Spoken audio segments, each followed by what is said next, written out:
Hello students, आज हम आपके लिए वर्कशीट नंबर 52 लेके आए हैं। आपकी 10th क्लास की साइंस की वर्कशीट है ये।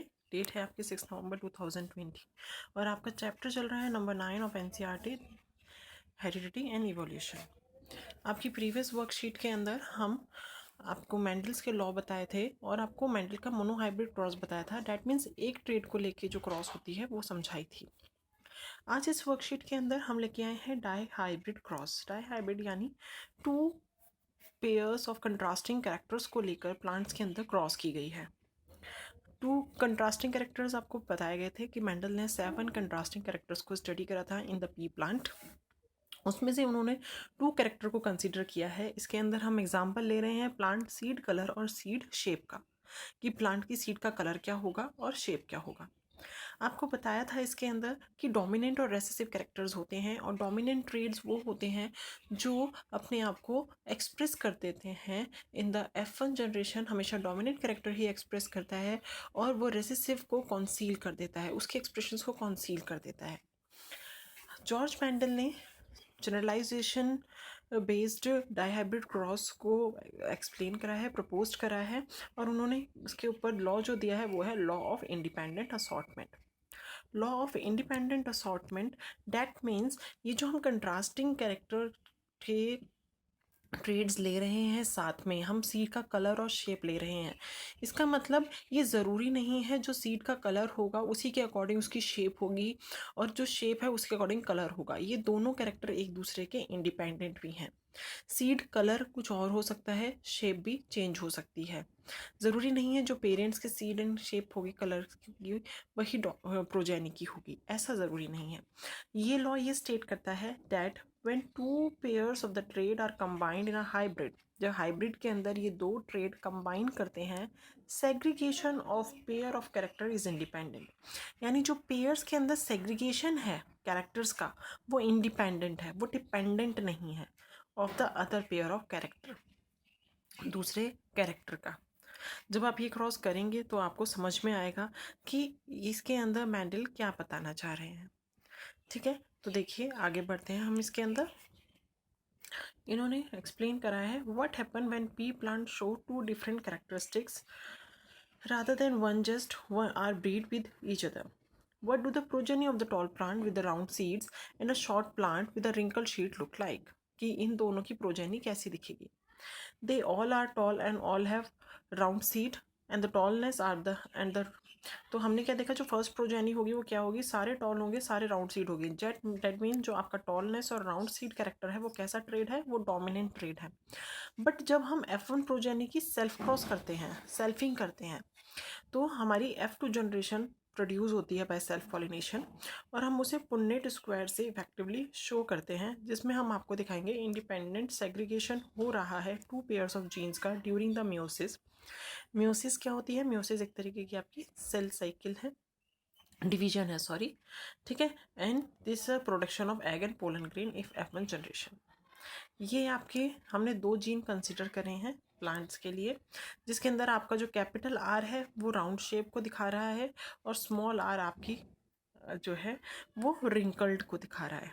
ये इन कैरेक्टर्स को एक्सप्लेन करेगा। इसके अंदर 50% of the gametes have R and 50 of small r, कि 50% जनरेशन के पास कैपिटल R था और 50% के पास स्मॉल r था। Now beside each gamete either the R और R is should also have the allele Y। R के साथ Y allele होगा, या तो कैपिटल Y होगा या स्मॉल y होगा। And the important thing is to remember here is that segregation is 50% R and 50% R। जिस तरीके से यहाँ पे 50% segregation capital R small r का होता, उसी तरीके से 50% सेग्रीगेशन कैपिटल Y और कैपिटल स्मॉल y का होगा।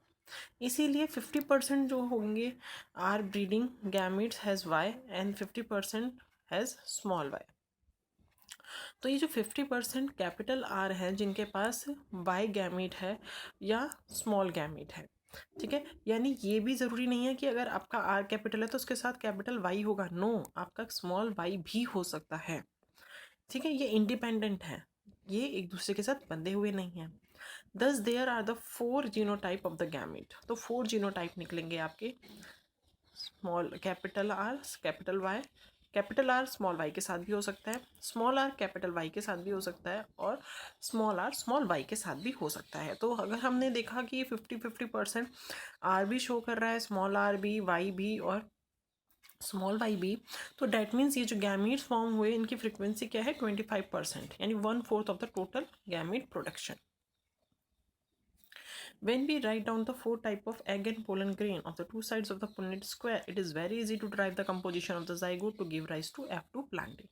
Here F2 generation get a phenotypic ratio this. अब आपको ये समझाना है कि ये phenotypic ratio अब आई कैसे, आपको ये क्रॉस समझ में आना चाहिए। तो उसके लिए हम ये वाली क्रॉस देख लेते हैं। ठीक है, ये मेंडल की डायहाइब्रिड की क्रॉस है।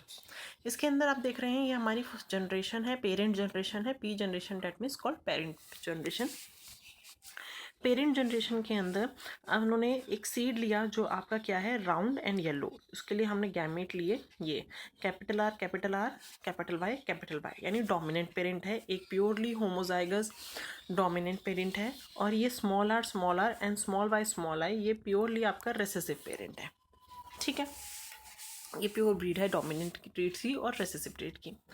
जब इनकी क्रॉस होगी तो जो आपका ये वाला पेरेंट होगा वो आपके ये वाले एलील्स देगा, ये वाला पेरेंट होगा तो एक स्मॉल आर और एक स्मॉल वाई जाएगा, क्योंकि आपको पता है जब गैमेट फॉर्मेशन होता है तो 2 एलील में से 1 एलील जो है गैमेट्स की तरफ जाता है।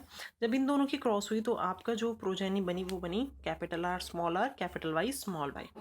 अब इसकी सेल्फिंग होगी, डेट मीन्स सेम यही प्रोजेनी की क्रॉस आपकी कैपिटल आर कैपिटल वाई और स्मॉल वाई के अंदर हो रही है। इसके लिए हमने क्या बनाया, एक पुन्नेट स्क्वायर बनाया। अभी हमने इसके अंदर यहाँ पे डिस्कस करा था कि आपके 4 गैमेट्स बनेंगे, आपके बनेंगे capital R capital Y, small R capital R small Y और small R small Y. Same gametes अगर इससे बनेंगे तो सेम गैमेट्स ये देगा, तो ये वाले गैमेट्स हमने यहाँ लिख लिए। ये वाला साइन इंडिकेट करता है फीमेल्स के लिए और ये वाला साइन इंडिकेट करता है मेल्स के लिए। अब जब ये क्रॉस हो रही है तो आप देखेंगे इसकी क्रॉस इन दोनों की क्रॉस आपस में होगी, सेम इस वाले की क्रॉस भी इसके साथ भी होगी, इस वाले की क्रॉस इसके साथ भी होगी, इस वाले की क्रॉस इसके साथ भी होगी। तो ये जो आपकी पूरी लाइन आपको यहाँ पे दिखाई दे रही है, ये वाला, ये इन सब की क्रॉस अभी सिर्फ इसके साथ करके दिखाई है। ऐसे ही इन सब की क्रॉस इसके साथ होगी तो वो आपको यहाँ पे दिखाई देगी। जब इन सब की क्रॉस इस वाले गैमेट्स के साथ होगी तो वो यहाँ पे है, और जब इसके साथ होगी तो वो इधर है।